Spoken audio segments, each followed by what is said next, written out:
There is growing frustration and anger at the European Union over its corona virus response, after Italy threatened to quit the bloc and Portugal lashed out at repugnant EU member states.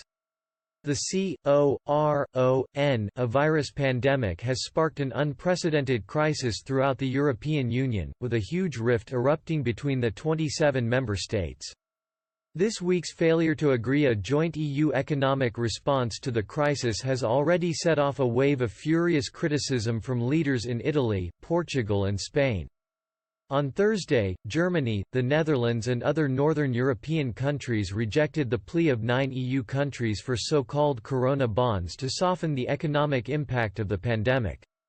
France 24 revealed that angry exchanges between EU leaders took place during the 6-hour video conference call, with intense disagreement. Spanish Prime Minister Pedro Sánchez told other EU leaders that the European project is at stake, while Italian Prime Minister Giuseppe Conte questioned whether the EU was truly adapted to a war.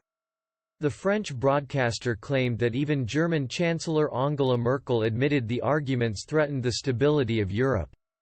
The summit ended with a declaration giving Eurozone finance ministers 2 weeks to come up with a solution. Countries such as Italy and Spain, who are the hardest hit from coronavirus, see the corona bonds debate as a test of the EU's commitment to them. Following the heated exchanges, Italian newspaper headlines condemned the EU response, describing Brussels as dead and ugly. Former Italian Prime Minister and main opposition leader Matteo Salvini said Italy should consider leaving the European Union once the country wins its. On Friday he tweeted, "First let's beat the virus, then think about Europe again. And, if necessary, say goodbye. Without even thanking it." He said that 2 weeks of more debate would take place while people die, before comparing the EU to a den of snakes and jackals. Italian Industry Minister Stefano Patuanelli also condemned the lack of unity. "They want us to get into debt so they can punish us." Portuguese Prime Minister Antonio Costa picked out the Dutch as the main hurdle, describing their rejection of the proposal as repugnant. He went on to lash out at the recurring pettiness of the Dutch government for refusing to help them. Several EU leaders acknowledge that Europe is likely to be hit by a severe recession if a joint response cannot be reached.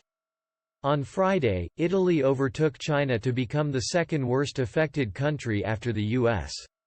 Italy also recorded the highest daily rise in deaths anywhere since the outbreak began, with 919 fatalities, which means 9,130